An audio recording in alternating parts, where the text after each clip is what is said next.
ಶ್ರೀ ಚಿದಾನಂದ ಮಹಾಸ್ವಾಮಿಗಳ ಸಾಹಿತ್ಯ ವೇದಿಕೆ ರಾಜ್ಯಘಾಟಕ ಹಿರಸಿಂಧೋಗಿ. ಎಲ್ಲರಿಗೂ ನಮಸ್ಕಾರ.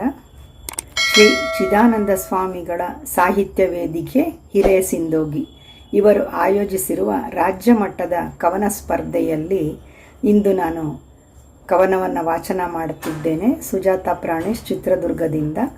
ಕವನದ ವಿಷಯ ಅನ್ನದಾತನ ಅಳಲು. ನನ್ನ ಕವನದ ಶೀರ್ಷಿಕೆ ಅನ್ನದಾತನಿಗೆ ವಂದನೆ. ವಂದನೆ ಅಭಿವಂದನೆ ಅನ್ನದಾತನಿಗೆ ವಂದನೆ, ವಂದನೆ ಅಭಿವಂದನೆ ಅನ್ನದಾತನಿಗೆ ವಂದನೆ. ಹಸಿವನ್ನು ಸಹಿಸುತ್ತಾ ಬಿಸಿಲಿಗೆ ಒಣಗುತ್ತಾ ಭೂತಾಯಿ ಸೇವೆಯ ಮಾಡುವನು.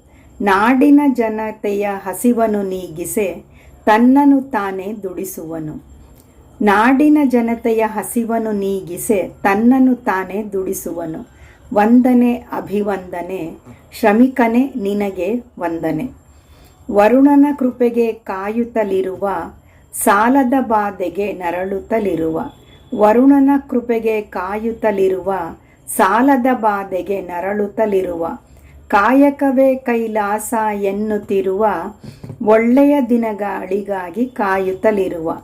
ಕಾಯಕವೇ ಕೈಲಾಸ ಎನ್ನುತ್ತಲಿರುವ ಒಳ್ಳೆಯ ದಿನಗಳಿಗಾಗಿ ಕಾಯುತ್ತಲಿರುವ. ರೈತನೇ ನಿನಗೆ ವಂದನೆ ಅಭಿವಂದನೆ.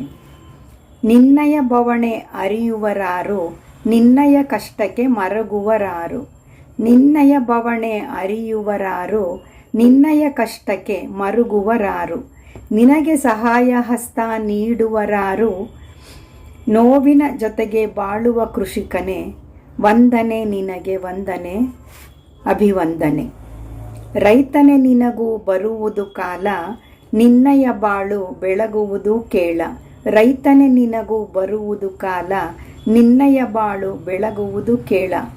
ನಿನ್ನಯ ಹಿತಕ್ಕಾಗಿ ಕಂಕಣ ತೊಡುವೆವು, ನಿನ್ನ ಜೀವನ ಹಸಿರಾಗಲೆಂದು ಹಾರೈಸುವೆವು. ನಿನ್ನ ಹಿತಕ್ಕಾಗಿ ಕಂಕಣ ತೊಡುವೆವು, ನಿನ್ನ ಜೀವನ ಹಿತವಾಗಿರಲೆಂದು ಹಾರೈಸುವೆವು. ಶಿರಬಾಗಿ ಮಾಡುವೆವು ನಿನಗೆ ವಂದನೆ ಅಭಿವಂದನೆ. ವಂದನೆ ಅಭಿವಂದನೆ ಅನ್ನದಾತನಿಗೆ ವಂದನೆ. ಧನ್ಯವಾದಗಳು.